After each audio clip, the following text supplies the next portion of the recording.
Une centaine d'âmes n'a jamais eu à souffrir la moindre histoire mouvementée. Mais comme tout arrive bien un jour, l'Esquin est aujourd'hui troublé par un conflit entre les opposants et les partisans à l'ouverture de pistes pastorales dans l'un des plus beaux sites de la vallée d'Aspe, le cirque de l'Esquin. Dans ce pays où la montagne est sacrée et où tout semble immuable, l'arrivée d'une pelle mécanique déchaîne les passions. Ces crêtes rocheuses, plus connues sous le nom d'aiguilles d'Ansabert, font partie des plus beaux fleurons de la vallée d'Aspe. C'est ici, dans ce site privilégié par les randonneurs, où les paysages se gagnent à la force du mollet, que la polémique a fait son chemin.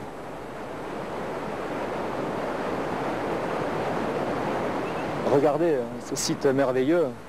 Est-ce qu'on peut abîmer un site d'une telle beauté pour des commodités passagères et hors de prix? Nous pensons qu'il y a d'autres méthodes beaucoup plus respectueuses de la nature pour aider les bergers. Et tout le monde le sait. Mais on est dans un engrenage de pistes sans avoir étudié d'autres possibilités beaucoup plus douces et bien plus utiles. L'ouverture des pistes, Pierre Souperbat, berger dans la vallée, est pour. Et pour cause, elle devrait lui faciliter la vie pour accéder à ses estives. Pour lui, ce n'est pas superflu car les journées sont souvent dures et interminables. Il faut démarrer par la traite des bêtes, et après leur donner à manger, la fabrication du fromage, après envoyer les bêtes au package, et les refermer, et la traite revient, voilà. Dans tous les autres métiers, on avance et partout, et là on reste ça avance pas du tout, quoi. Ils se disent écolos, ils veulent protéger la nature, mais je me demande qui c'est les écolos. Qui est-ce qui protège la nature? S'il n'y avait pas de berger, elle serait belle, la montagne.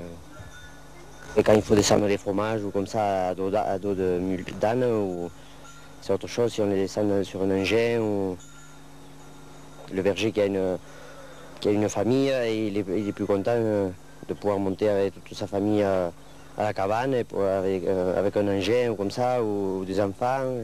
Pendant que les bergers font leur fromage et plaident pour les pistes, au village, l'association L'Esquin Patrimoine fait un tabac. 7000 pétitions ont été enregistrées contre le projet.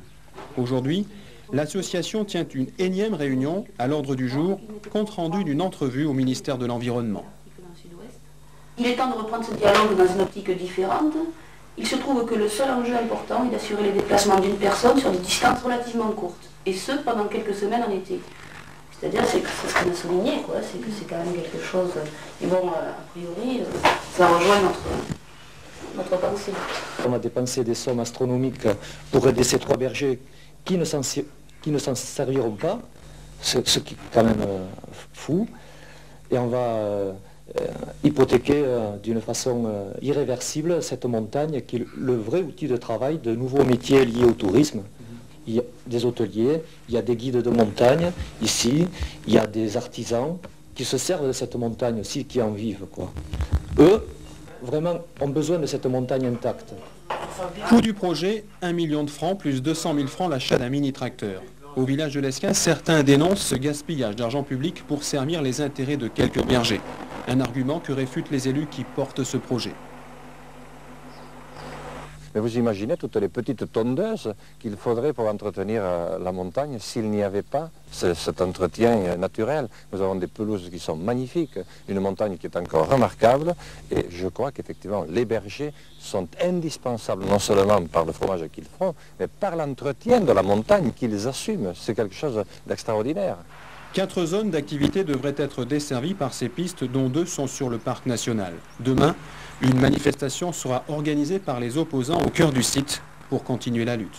Entre la position de principe des uns, le réalisme des autres et le besoin de travailler autrement qu'au Moyen-Âge des bergers, la voie semble étroite. Ce qui est sûr, c'est que ces aiguilles d'Ansabert devraient devenir l'un des dossiers les plus épineux de cette vallée d'Aspe.